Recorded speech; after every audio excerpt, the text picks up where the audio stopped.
आमना, और एक दूसरा सेंटेंस है आमना मेड चाय। अब ये देखना बेटा, यहां पर आपने आमना लिखा है और यहां पर भी आमना लिखा है, ठीक है। यहां आमना इस हेल्प्ड वर्ब का ऑब्जेक्ट है, और ठीक है ये हेल्प्ड वर्ब है, और यहां पर आमना क्या है बेटा, इस मेड वर्ब का सब्जेक्ट है, ठीक है। ये दो सेंटेंसेस है, अलग अलग सेंटेंसेस है बेटा। अब आपको इनको जोड़ के लिखना है। मैं एक सेंटेंस बना दो तो आप ऐसे लिखोगे, Liba helped Amna and Amna made chai, ठीक है।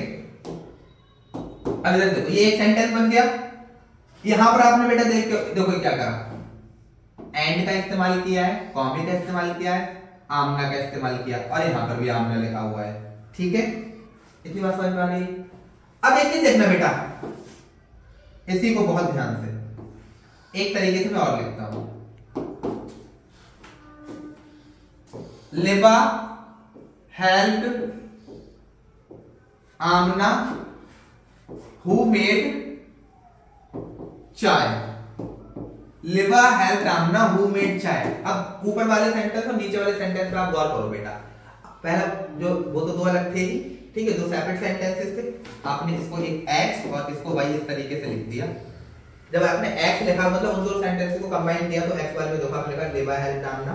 मतलब यहां पर भी जो था बेटा लिबा हेल्प्ड आमना, ये क्लॉज 1 थी, ये क्लॉज 1 थी, और इस क्लॉज में बेटा आमना जो है वो हेल्प्ड वर्ब का ऑब्जेक्ट था। आमना हेल्प्ड वर्ब का ऑब्जेक्ट था। आमना मेड चाय, ये क्लॉज 2 है बेटा, ये क्लॉज 2 है, और यहां पर आमना बेटा आमना मेड वर्ब का सब्जेक्ट है, आमना मेड वर्ब का सब्जेक्ट है ना बेटा। अब देखें, जब आपने ऐसे लिखा लिबा हेल्प्ड आमना हु मेड चाय, तो बेटा आपने क्या करा, आमना को एक ही बार लिखा और उसके बाद किसका इस्तेमाल किया, हु का इस्तेमाल किया, फिर मेड लिख दिया। आपने कोई कंडीशन इस्तेमाल नहीं किया, कोई आमना को दोबारा से इस जो मेड वर्ब थी, इस मेड वर्ब का सब्जेक्ट नहीं बनाया, डायरेक्टली हु लिख दिया। बेटा ये हु पता है क्या कर रहा है, हु ये कर रहा है कि ये जो आमना लिखा हुआ है, ये आमना बेटा यहाँ पर जो हेल्प वर्ब का ऑब्जेक्ट है, ये आगे वाली वर्ब का मेड वर्ब का सब्जेक्ट भी तो था। हु क्या कर रहा है, यहाँ पर जो आमना लिखा हुआ है, ठीक है, जो कि हेल्प्ड वर्ब क्लॉज 1 में लिखी गई वर्ब है, उसका बेटा ऑब्जेक्ट है, और आगे वाली वर्ब जो बेटा मेड लिखी है उसका सब्जेक्ट है।